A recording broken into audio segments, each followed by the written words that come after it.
Esse é o que te pedimos, em nome de Jesus. Amém.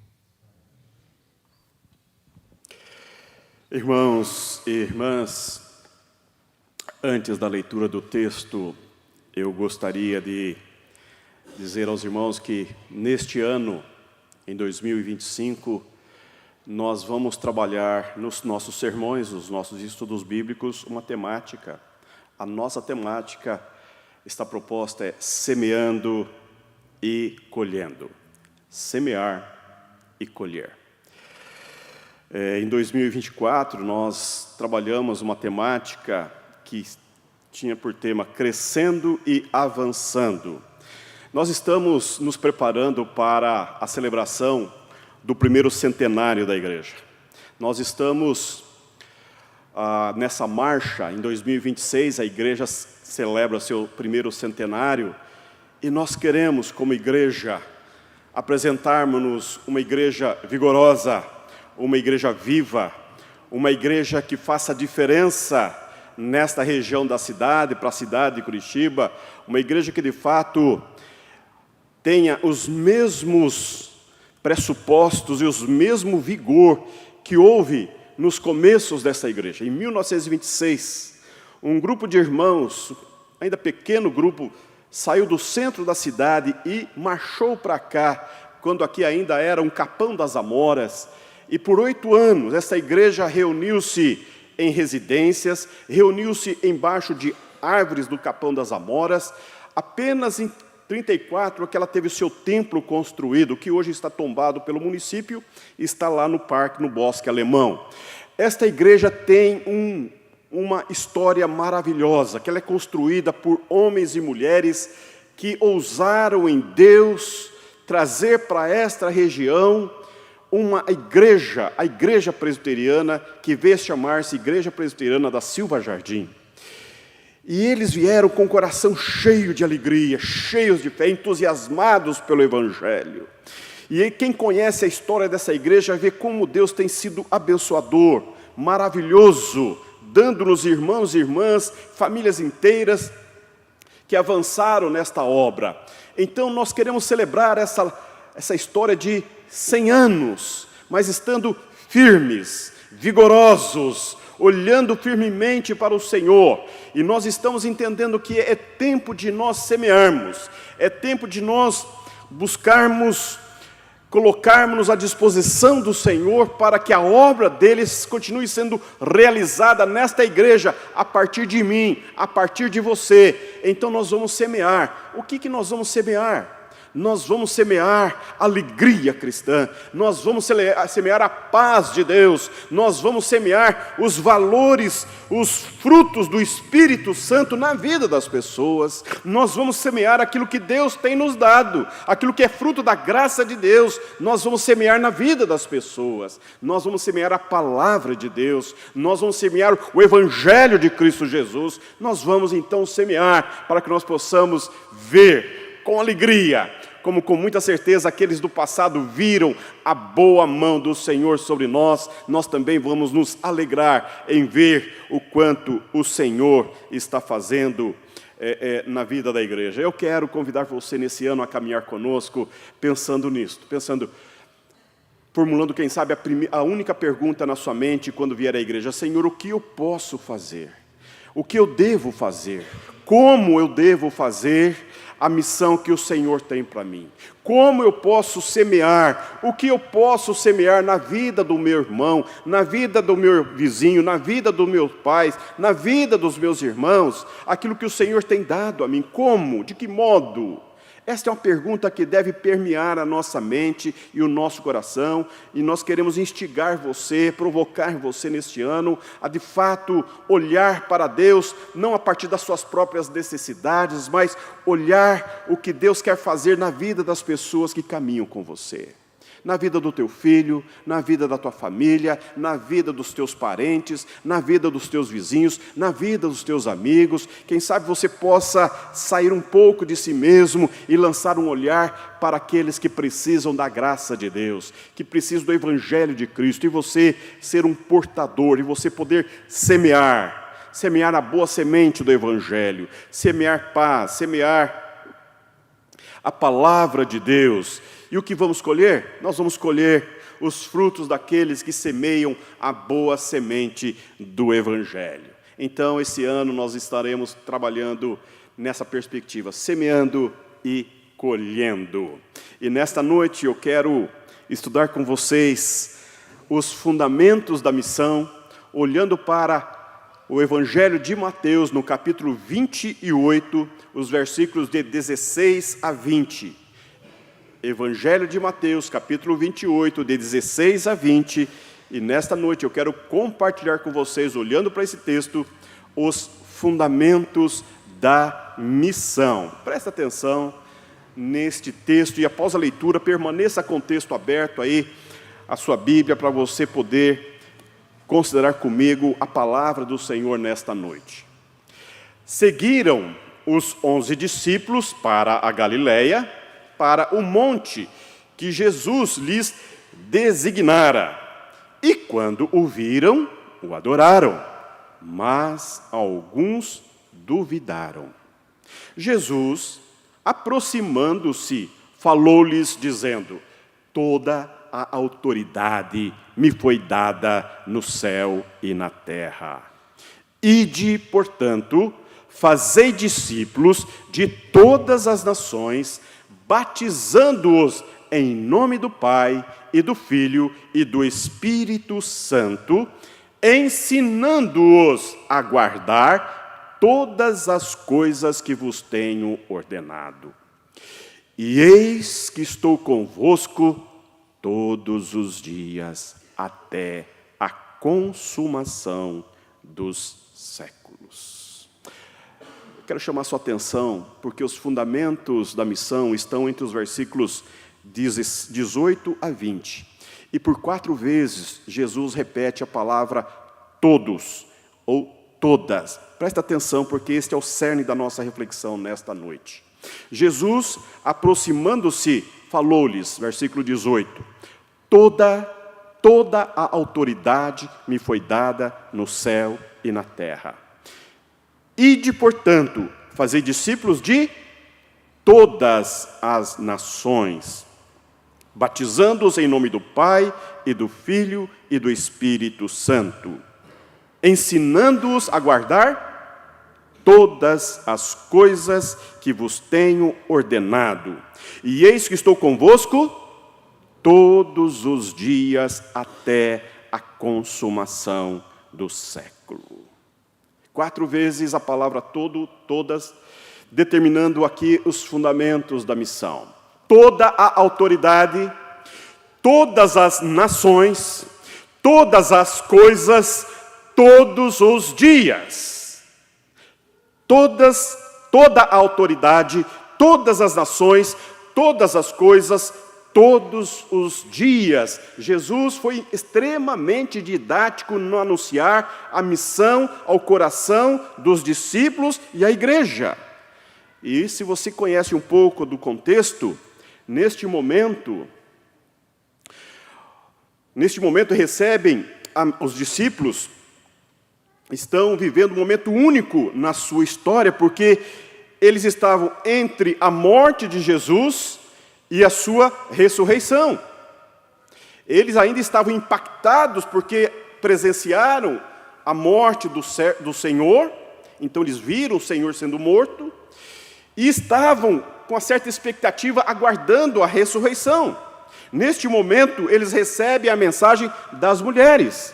São as mulheres que vão ao túmulo e recebem a mensagem de Jesus e viram que Jesus ressuscitou e agora os aguarda no monte definido.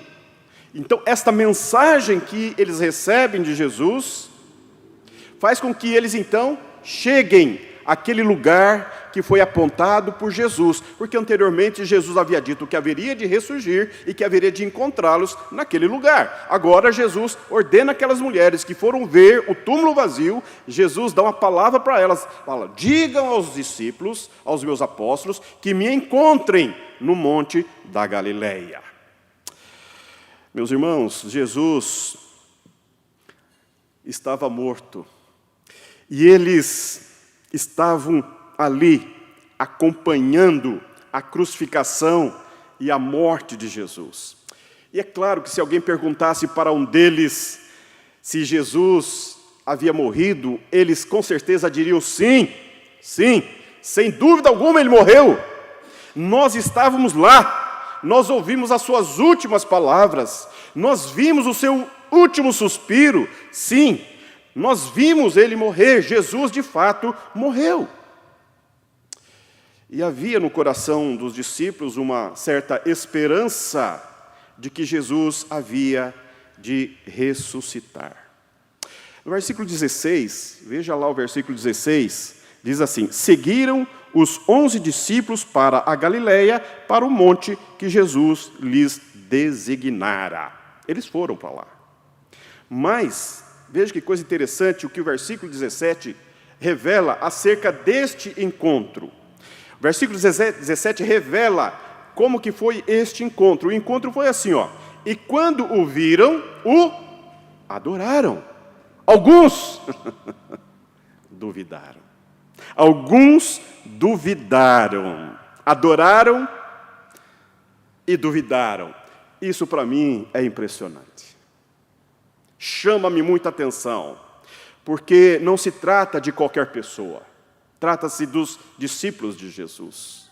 Trata-se daquelas pessoas que viram todos os milagres de Jesus realizando na sua jornada. Viram Jesus pregando a palavra de Deus. Viram Jesus curando os enfermos. Viu Jesus expulsando demônios. Viu Jesus ressuscitando mortos. Agora eles adoram-no, adoram a Jesus, mas também duvidam. Que coisa impressionante, essa capacidade humana de ver, mas não tem facilidade em crer. E diante desta condição, meus irmãos, Jesus não deu nenhuma palavra de repreensão aos seus discípulos, não. Ao invés disso, ele lhes dá a grande comissão, dizendo que eles receberiam poder e autoridade e seriam testemunhas de Jesus. Na verdade, esta mensagem mostra para mim e para você que Jesus não escolhe apenas os fortes, os preparados. Jesus não escolhe apenas os que estão prontos. Deus escolhe aqueles que são fracos e aqueles que não estão prontos. Como os discípulos não estavam prontos, eu e você também não estamos prontos. Isso tem a ver com você e comigo. Por isso que essa palavra tem grande importância a mim e a você nesta noite, porque nós vamos falar dos fundamentos da missão. E este grupo de pessoas enfraquecidas e duvidosas, 11 homens, transformaram o mundo, transformaram a história, tiveram uma profunda transformação histórica a partir desses pobres homens enfraquecidos, duvidosos, cambaleantes, mas na medida em que eles caminharam, toda a autoridade lhes foi dada no céu e na terra. Toda a autoridade, todas as nações, todas as coisas e todos os dias. O primeiro fundamento da missão é toda a autoridade. Toda a autoridade. E fica claro para mim nesse texto que o primeiro fundamento da missão não é a igreja, não é o missionário, não é o apóstolo. O primeiro fundamento da missão da igreja é a autoridade de Jesus. Veja o versículo 18. Toda autoridade me foi dada. Toda autoridade me foi dada no céu e na terra. E é com base nesta autoridade que a igreja, que eu e você cumprimos a nossa missão. Somente na autoridade de Cristo é possível nós crermos, somente na autoridade de Cristo é possível sermos crentes, somente na autoridade de Cristo é possível cumprirmos a nossa missão. Meus irmãos e minhas irmãs, sem a autoridade de Cristo, a igreja deveria se calar.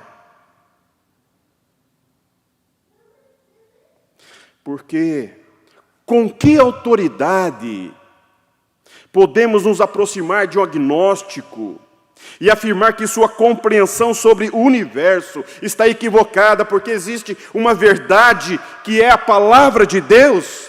Com que autoridade podemos nos aproximar de um budista e dizer que a sua crença milenar é equivocada, porque existe uma salvação e que essa salvação é no nome do Senhor Jesus? Com que autoridade, em um mundo como o nosso, em que há centenas ou milhares de crenças, de religiões, de compreensões espirituais, no meio de todas elas, afirmar que existe apenas uma verdade, e que esta verdade é o sacrifício de Jesus, que morreu naquela cruz por todos nós? Qual é a autoridade que nos faz colocar essas palavras no mundo? Qual é a autoridade que nos dá essa condição? Se nós não temos a autoridade de Cristo, devemos nos calar. A autoridade com que nós vemos isso não é a autoridade do pastor, não é a autoridade de um teólogo, nem da igreja, nem do missionário. É a autoridade de Jesus Cristo, aquele que tem o nome sobre todo o nome.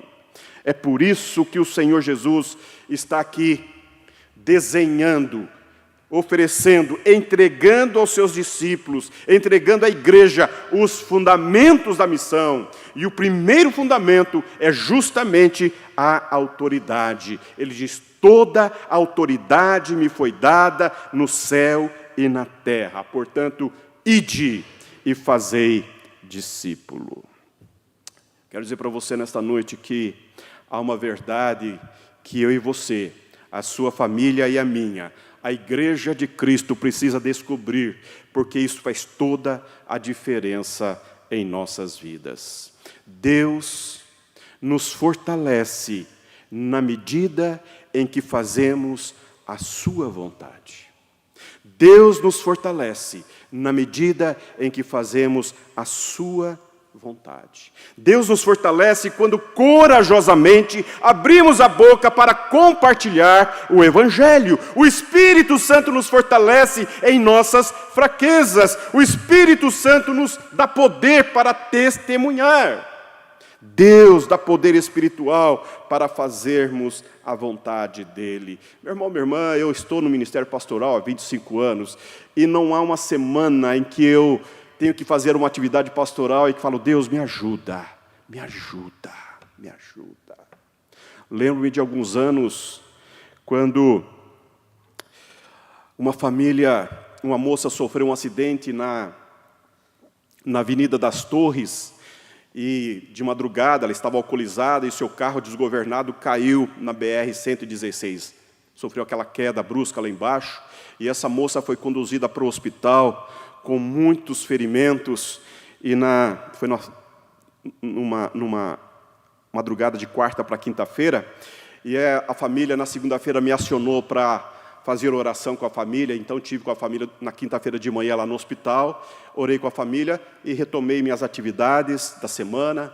Mas no sábado, a mãe e a irmã me acionaram à tarde, eu estava em casa preparando o meu sermão para o domingo, e a mãe disse: pastor, o senhor poderia vir aqui no hospital fazer oração com a minha filha?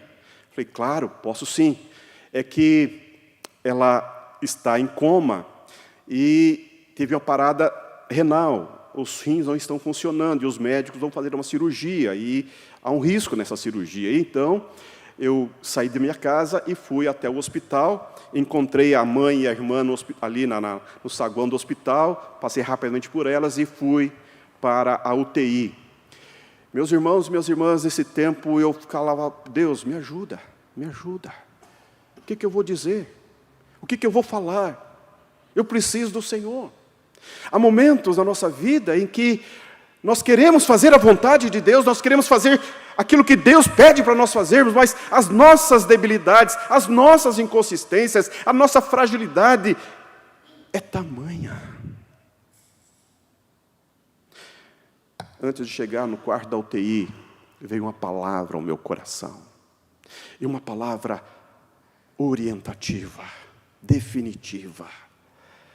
E Deus disse: eu vou curá-la. Oh, meu irmão, oh, minha irmã. Aquilo me deu um ânimo. Entrei no quarto, ela estava sedada, os médicos estavam fazendo os preparativos para levá-la para a cirurgia. Eu li o Salmo 40 e orei com ela rapidamente. E fui abraçar a mãe e a irmã e orar com elas e poder trazer essa boa notícia de Deus ao coração da mãe. Isso foi no mês de junho ou julho. Em novembro, nós estávamos fazendo o culto de ações de graças e toda a família estava lá celebrando a recuperação total desta moça entre nós. Quando nós estamos dispostos a fazer a vontade de Deus, Ele nos fortalece, Ele nos ajuda, Ele nos fortalece, Ele nos sustenta, Ele nos dá ânimo. Deus nos fortalece quando fazemos a sua vontade. A autoridade de Deus que é derramada sobre o povo de Deus, a nossa habilidade, a oportunidade, a inteligência, uma porta que se abre, é o que Deus dá quando a igreja faz a sua vontade. O que você e eu precisamos saber ao final do dia não é se somos capazes, se somos suficientemente capazes, mas é saber se estamos de fato fazendo a vontade de Deus. É isso que conta. O que conta não é a minha performance, o meu desempenho, mas o quanto eu estou comprometido em fazer a vontade de Deus na minha vida, na minha história, no meu dia a dia. É isso que conta. Isso faz toda a diferença na nossa vida, porque é quando Deus nos fortalece, é quando nós estamos no centro da vontade dEle. O poder, a bênção de Deus sustenta-nos.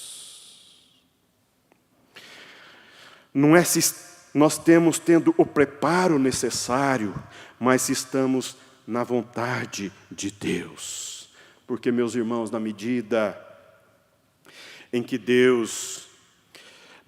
que a igreja caminha na vontade de Deus, Deus a capacita. Deus a capacita, Deus a encoraja, Deus a fortalece.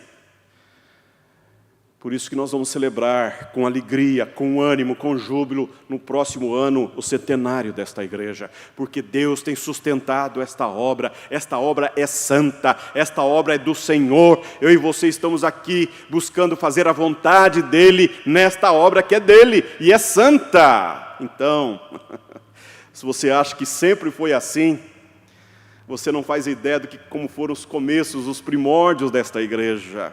Quem conhece a nossa igreja sabe das dificuldades iniciais, dos desafios que os irmãos e irmãs do passado enfrentaram. Esta igreja foi fortalecida pelas mãos habilidosas do Senhor, porque houve uma santa ousadia de fazer a vontade do Senhor nesta localidade, nessa história. E esta igreja tem sido fortalecida pelas mãos poderosas de Deus. Por isso, meu irmão, minha irmã, que neste ano vamos semear e colher, semeando e colhendo pela fé, porque o Senhor nos fortalece. Mas aí você pode dizer, mas pastor, eu não tenho as palavras certas. Eu digo, Deus te fortalece. Eu não sei, eu tenho vergonha. Não se preocupe, Deus te fortalece. Mas os universitários da minha classe têm perguntas difíceis, pensamentos complexos sobre a palavra de Deus. Deus te prepara, Deus te capacita, Deus te fortalece. Mas pregar o amor de Deus e o testemunho do poder de Cristo na minha casa é tão difícil. Para os meus irmãos, para os meus tios, eles vão rir de mim. Meu irmão, Deus vai te capacitar. Abra a boca, Deus vai te fortalecer. Você vai fazer a vontade de Deus. Este ano, você vai fazer, porque Deus te fortalece. Deus nos fortalece na caminhada. Veja o que está acontecendo com esses discípulos de Jesus. Eles estavam despreparados para esta grande comissão, porque eles chegaram a duvidar da ressurreição de Jesus. Mas na caminhada é que eles vão sendo fortalecidos pelo Senhor. É na medida em que eles caminham, Deus usa cada um deles mais e mais. E nós estamos acompanhando as sermões do reverendo Renato sobre o livro de Atos, estamos vendo como que cada um deles vão sendo fortalecidos e a obra de Deus vai avançando, porque na medida em que nós avançamos em fazer a vontade de Deus, mais e mais Deus nos usa, nos capacitando e nos fortalecendo para que a obra dele alcance as pessoas que ele quer alcançar através da igreja, através de você, através da sua família, semeando e colhendo. O primeiro mandamento da igreja, o primeiro fundamento da missão é a autoridade. Não a autoridade dos discípulos, mas a autoridade de Jesus. E o segundo fundamento da missão, o primeiro é toda a autoridade de Jesus. O segundo fundamento da missão é transformação. É transformação. Veja o versículo 19. Ide, portanto, fazei discípulos de todas as nações, batizando-os em nome do Pai, e do Filho, e do Espírito Santo. Porque Jesus tem toda a autoridade, ele manda seus discípulos fazerem outros discípulos de Jesus. E aqui eu quero chamar a sua atenção. Veja, Jesus manda seus discípulos fazerem novos discípulos para Jesus, e não para eles mesmos. Para Jesus. Vamos deixar isso bem claro aqui entre nós, não é? Nós não somos chamados para fazer discípulos para nós. Tem igreja que ainda não entendeu isto. Tem lideranças fazendo discípulos deles e não para Jesus. Jesus está mandando os seus discípulos fazerem outros discípulos de Jesus. Seguidores de Jesus, não deles. Adoradores de Jesus, não deles. Precisamos caminhar com pessoas no discipulado. E isto é ambientar a pessoa no Evangelho, na palavra de Deus e na fé em Jesus. O alvo do nosso discipulado é o discipulando olhar para Jesus. Isto é discipulado. O discipulado cristão implica em levar outra pessoa aos pés da cruz, e não aos nossos próprios desejos, caprichos e próprios pecados. Há pessoas que não dependem de Jesus, dependem mais dos seus líderes do que do próprio Deus do Evangelho, que é Jesus. O centro do discipulado não é o pastor, o centro do discipulado não é o líder, não é o discipulador, não é a igreja, não é a metodologia. O centro do discipulado é o Senhor Jesus. Paul Hibbert, um antropólogo cristão, ele faz a seguinte afirmação: as pessoas são transformadas em três dimensões. Três dimensões. As pessoas são transformadas no seu pensamento, ou seja, a maneira como a pessoa crê. O Evangelho produz essa transformação no pensamento. As pessoas são transformadas no seu comportamento.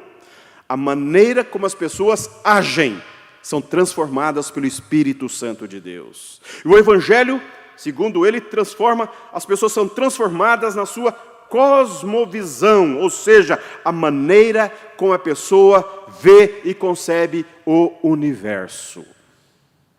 O Evangelho promove essas transformações na vida da pessoa nessas três dimensões. No seu pensamento, no seu comportamento e na sua cosmovisão. Daí a importância de discipular as pessoas, meus irmãos, pela palavra de Deus. Não há caminho mais seguro em que você vai compartilhar do poder transformador na sua vida do que usar a palavra de Deus como regra e prática do discipulado. Quando uma igreja tem um bom discipulado, ela é uma igreja vigorosa. Quando ela não tem um bom discipulado, ela pode tornar-se uma igreja nominal. O que é uma igreja nominal? É que falta para essa igreja mudança no seu comportamento. Ou pode ser uma igreja legalista. O que é uma igreja legalista? É uma igreja que falta mudança nas suas convicções.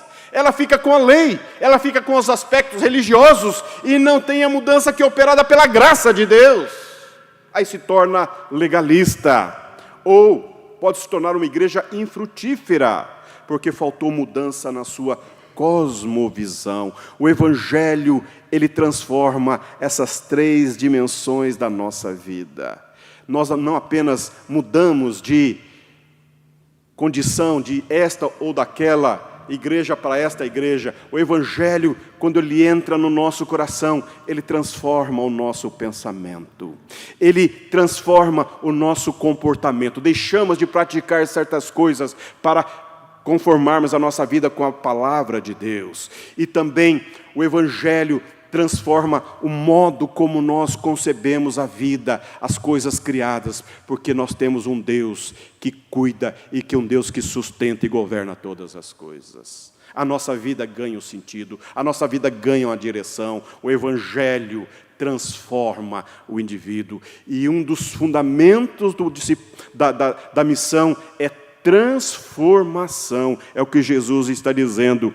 Ide por todo mundo. Veja o versículo 18. Ide por todo mundo, versículo 19, fazei discípulos de todas as nações, batizando-os em nome do Pai e do Filho e do Espírito Santo. É essa profunda experiência de transformação na vida do discípulo é que nos leva a impor as mãos sobre eles, batizando-os e eles proferindo a sua fé pessoal em Cristo Jesus. O Evangelho, meu irmão, ele é transcultural, porque alcança a pessoa onde ela está e a transforma. O Evangelho é transformação. E em terceiro lugar, se o Evangelho tem autoridade de Jesus, o Evangelho é transformação, o Evangelho também tem como fundamento a doutrina. A missão da igreja tem por fundamento a doutrina. Veja o versículo 20. Ensinando-os a guardar todas as coisas que vos tenho ordenado. Eu preciso dizer isso para você. Quando nós vamos fazer a missão, as minhas experiências são importantes, mas elas não são fundamentais. Quando nós vamos compartilhar o Evangelho, falar do que o Evangelho provocou na minha vida, na minha mente, no meu coração, no meu comportamento, isto ajuda, isto colabora, mas não é suficiente. Porque é preciso ensinar todas as coisas. É o que Jesus está dizendo aqui, ensinar todas as coisas. Há um jeito bíblico de fazer missão, que é ensinando tudo o que Jesus nos ensinou. Este mandamento que Cristo se refere é o cerne do Evangelho, é crer no Evangelho, é viver o Evangelho, é proclamar o Evangelho. Nós precisamos ensinar doutrina, devemos crer e ensinar a verdade bíblica, como está exposta na palavra de Deus. Isso que eu estou fazendo com você nesta noite, olhar esse texto e dizer o que significa cada parte desse texto. É o que nós precisamos ensinar às pessoas, aos nossos filhos, aos nossos vizinhos, aos nossos irmãos, aos nossos parentes. Não apenas processos religiosos, não apenas experiências religiosas, mas irmos pela palavra de Deus e deixar que a palavra de Deus fale ao coração daquele que precisa ser encontrado por Cristo Jesus. Nós precisamos ensinar doutrina, meus irmãos. Há muita igreja ensinando coisas boas, mas não são fundamentais. E quando surgem questões, a pessoa não tem respostas e torna-se dependente, capenga de alguém para ajudá-los a caminhar na vida. Nós formamos pessoas que aprendem a estudar e conhecer o Deus revelado nas Escrituras Sagradas. Devemos crer e ensinar a verdade bíblica, como está exposta na palavra de Deus. Podemos dar o nosso testemunho pessoal, podemos compartilhar a vida de modo informal, para que a pessoa perceba que somos discípulos também em crescimento. Devemos testemunhar do poder de Deus em nossas vidas, porque isto encoraja o novo convertido, mas o que dá convicção de fé é a doutrina, É a doutrina, é a palavra de Deus. O que firma nossas convicções de fé é o entendimento da palavra de Deus. O que nos segura na nossa fé é a convicção daquilo que conhecemos e entendemos da palavra de Deus. É a doutrina. John Stott, o biblista inglês que foi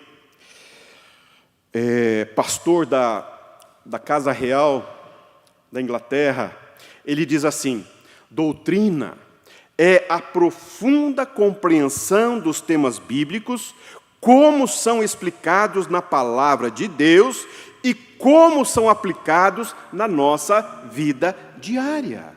Isso é doutrina. Doutrina é a profunda compreensão dos temas bíblicos, como são explicados na palavra de Deus e como são aplicados na nossa vida diária. Isto é doutrina. Ou seja, é a capacidade que o Espírito Santo nos dá de estudarmos o livro, o texto sagrado e aplicarmos as verdades bíblicas na nossa vida diária. Isto é fazer missão, é o meu compromisso, é o seu compromisso com as pessoas a quem amamos e que queremos compartilhar a palavra de Deus. Meus irmãos, semeando e colhendo. Se nós queremos de fato fazer a vontade de Deus, nós temos que ter um santo encorajamento de iniciarmos, de começarmos. Por isso que esse ano eu estou convidando você, como pastor da sua família, como seu pastor, a sair um pouco de si mesmo, a sair um pouco da zona de conforto, a parar de olhar as suas próprias necessidades, as suas próprias dificuldades e a olhar o campo que está pronto para a ceifa, a olhar dentro de casa, a olhar a vida dos parentes, a olhar os seus vizinhos, a olhar os seus amigos, a olhar os seus companheiros de trabalho. Ali é o seu campo missionário. E você poder compartilhar a palavra de Deus ali, com toda a autoridade que vem no nome de Jesus. E ali você possa ver profundas transformações do Evangelho na vida das pessoas. E ali você possa compartilhar a palavra de Deus, que dá firme fundamento à fé no coração. A missão da igreja é semear a palavra de Deus. E a semeadura é um processo, meus irmãos, é um processo. É um processo lento, é um processo contínuo e um processo duradouro. A missão da igreja é semear a palavra de Deus pacientemente e firmemente. E concluindo em quarto lugar, o fundamento da missão é a autoridade de Cristo. O fundamento da missão é a transformação. O fundamento da missão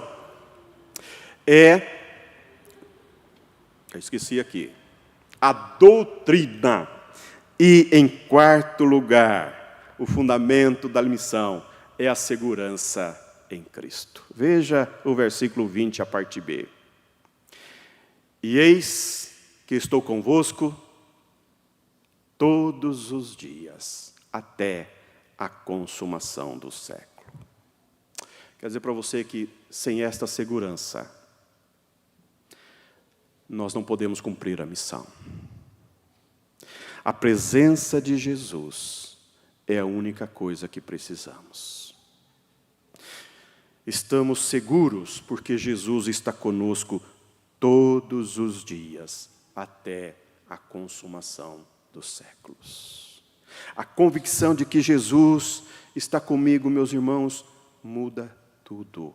Tudo muda. Jesus está comigo nas horas alegres. Jesus está comigo nas horas tristes. Jesus está contigo nas horas difíceis de tomadas de decisão. Jesus está contigo ali naquele leito hospitalar, quando você estiver próximo a uma cirurgia. Jesus ali está contigo. Jesus está contigo quando você está no vale da sombra da morte. Jesus contigo está. Esta segurança, esta certeza de que a presença de Jesus caminha conosco, essa presença santa, essa presença gloriosa, faz toda a diferença na nossa vida. Jesus está conosco. Esta consciência da presença constante de Jesus conosco nos dá segurança. Jesus está conosco em todas as circunstâncias. Nunca, nunca, nunca estaremos sozinhos. O Rei do Universo, o dono da nossa vida, o autor da nossa salvação, o nome que está acima de todo nome, o Rei dos Reis, o Senhor dos Senhores, está conosco todos os dias. Todos os dias, todos os dias. Pense sobre isto. Pense sobre isso quando você voltar para casa. Durante a semana, Jesus está com você em todas e quaisquer circunstâncias. É o que Ele está prometendo aos seus discípulos. Eis que estou convosco todos os dias. Isto não é religião. Isto é vida na nossa vida. É o companheiro que não nos abandona, é o companheiro que está conosco em toda e qualquer circunstância e situação existencial. Jesus conosco está. Isto é Evangelho. E quando nós partimos daqui, nós estaremos com Ele na glória eterna. Todos os dias. Todos os dias, todos os dias. A autoridade de Cristo, a transformação pelo Evangelho, a doutrina bíblica, a segurança em Jesus são os fundamentos da nossa missão. Semeando e colhendo. Este ano eu quero convidar você a semear o Evangelho dentro de casa, no coração dos teus filhos, na vida dos teus parentes, na mente dos teus vizinhos, na alma dos teus amigos, para que você possa colher os frutos que vão durar para toda a eternidade. Amém. Quero convidar você a manter-se em oração silenciosa, preparando-nos para a mesa do Senhor, enquanto ouvimos uma bela canção ao piano. Mantenha-se em atitude de oração.